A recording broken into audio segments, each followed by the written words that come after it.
उत्तर प्रदेश में योगी सरकार आने के बाद यमुना अथॉरिटी ने तमाम ऐसे बड़े काम किए हैं जो अपने आप में मील का पत्थर साबित हो रहे हैं और इस बात को लेकर तमाम बातचीत करने के लिए हमारे साथ यमुना अथॉरिटी के सीईओ साहब मौजूद हैं। सर, एक सबसे बड़ा प्रोजेक्ट है जो एयरपोर्ट है, वो शायद केंद्र सरकार का, प्रदेश सरकार का सीधा फोकस है। क्या फिलहाल अपडेट है उसमें? देखिए, एयरपोर्ट का ऑलरेडी वहाँ कंस्ट्रक्शन चल रहा है। उसकी अपॉइंटेड डेट 29 सितंबर 2024 है। मौके पे एटीसी का जो है 6वीं मंजिल हो गई, 8 मंजिलें बननी हैं।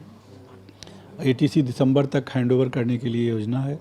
रनवे पर 7 लेयर ले हो चुका है, जियो टेक्सटाइल ले हो चुका है और 8वां लेयर के बाद वो रनवे भी तैयार हो जाएगा। टर्मिनल बिल्डिंग भी 2 लेवल तक बन चुकी है और सभी चीज़ें फरवरी तक पूरी हो जाएंगी और फरवरी में ट्रायल रन भी यहाँ एक छोटा सा किया जाएगा।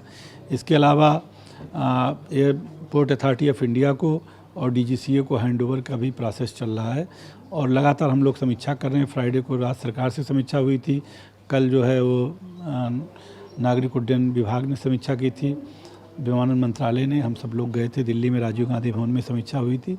तो डेली बेसिस पे मॉनिटरिंग हो रही है, समय से है और समय से पूर्व भी इसका परिचालन शुरू हो जाएगा। सर, एक बड़ा प्रोजेक्ट और है जो फिल्म सिटी की बात कही जा रही थी, 1000 करोड़ में फिल्म सिटी बननी है, उसका सर क्या अपडेट है? क्योंकि अभी बहुत सारी चीज़ दिख नहीं रही हैं। कब तक उम्मीद है लोगों को लगे कि फिल्म सिटी अब बनने जा रही है और उत्तर प्रदेश में जो मुंबई की फिल्म सिटी है उस तर्ज पर यहाँ डेवलप हो जाएगी?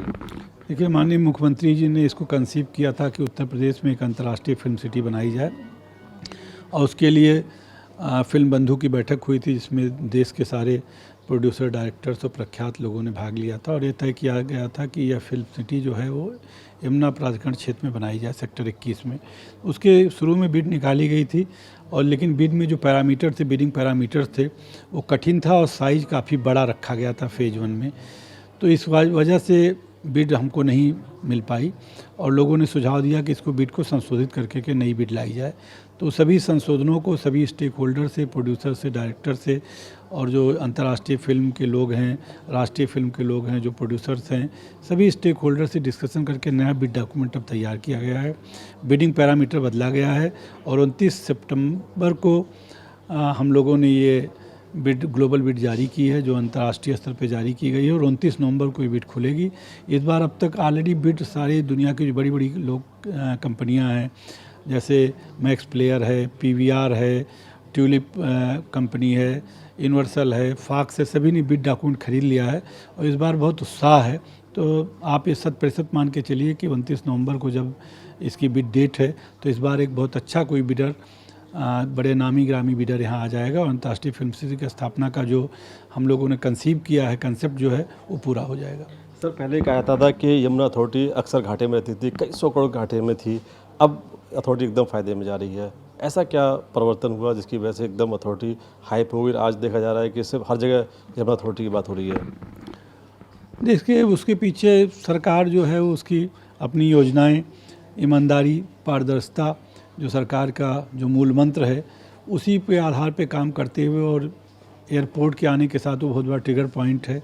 साथ ही साथ यहाँ पर संपत्तियों के प्राइसेस में भी तेज़ी आई और तमाम अंतर्राष्ट्रीय योजनाएं जैसे पार्ट टैक्सी की, फिल्म सिटी की और इंडस्ट्रियल क्लस्टर डेवलपमेंट एक कंसीव किया गया जो अपने आप में उत्तर प्रदेश में अनूठा था कि सभी इंडस्ट्रीज़ का डेवलपमेंट क्लस्टर बेस किया गया, चाहे एमएसएमई हो, चाहे अपैरेल हो, चाहे हैंडीक्राफ्ट पार्क हो, टॉय पार्क हो, डाटा पार्क हो, सेमीकंडक्टर पार्क हो और भी 5-6 पार्क नए आने जा रहे हैं।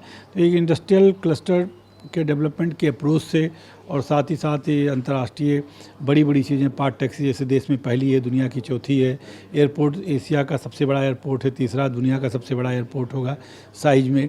तो इतनी बड़ी बड़ी परियोजनाओं के आने के बाद इस एरिया को पंख लग गए हैं और सरकार की नीतियाँ बिल्कुल साफ़ सुथरी हैं, कोई हैंकी पैंकी नहीं है। तो उससे भी बहुत फ़र्क पड़ रहा है और बहुत तेज़ी से लोग, निवेशक आकर्षित हो रहे हैं। सर, आखिरी सवाल ये है कि किस तरह से जो लोग हैं जो यमुना अथॉरिटी से जुड़े हैं, कोई ऐसी योजना हो जिससे सीधे सीधे जनता को फ़ायदा होने जा रहा हो? देखिए, सारी योजनाएं जनता के लिए, सारे स्टेक होल्डर्स के लिए, किसानों के लिए। अभी हमने बोर्ड मीटिंग की थी 13 सितंबर को, उसमें 66 प्रस्ताव पास किए जिसमें 9 प्रस्ताव केवल किसानों के थे, बाकी रेजिडेंशियल ओनर्स के, फ्लैट बायर्स के, इंडस्ट्री के, सभी स्टेक होल्डर्स के लिए रोज़ होता है। और हम लोग इंडस्ट्री को साथ साथ उसके किसानों को, बिल्डर्स को, जो प्लाट होल्डर्स हैं, जो BHS मकान वाले सभी के लिए लगातार स्कीम लाते हैं और ऐसी स्कीमें लाते हैं जिससे उनकी अप्रोच हो। अभी हमने BHS की स्कीम खोल रखी है, पहले आओ पहले पाओ, मकान बन के तैयार है, आप आइए और देखिए, और काफ़ी रिजनेबल प्राइस पे हैं, बिल्डर से काफ़ी कम दामों पर है, करीब 30 से 35% नीचे दामों पर है। तो इस तरह की स्कीम हम लाते रहते हैं। इसके अलावा अभी हम आवासीय AWS स्कीम और लाएंगे जो इससे गरीबों को मकान मिल सके, प्लाट मिल सके। नहीं तो गरीबों के साथ बहुत धोखाधड़ी होती है, फर्जी माफिया जैसे लोग जो एयरपोर्ट के नाम पर, एयरपोर्ट सिटी के नाम पे प्लाट लेते हैं, बेचते हैं। तो उनके धंधों को ख़त्म करने के लिए हम तोड़ते तो रहते हैं, लेकिन साथ ही लोगों को प्रोवाइड करना भी ज़रूरी है। तो ऐसे एक 5000 छोटे मकान या प्लाट्स की योजना भी लाने का विचार बहुत जल्दी है, जिससे छोटे लोगों को और आम लोगों को प्लाट मिल सके। ये थे हमारे साथ यमुना अथॉरिटी के CEO अमरवीर सिंह साहब। उनका साफ कहना ये है कि बहुत जल्दी इंटरनेशनल एयरपोर्ट शुरू हो जाएगा। इसके अलावा फिल्म सिटी को लेकर टेंडर प्रक्रिया जल्द कर ली जाएगी, जिसकी वजह से फिल्म सिटी का काम शुरू हो जाए। कैमरामैन विवेक शर्मा के साथ आरिफ खान, UP की बात, नोएडा।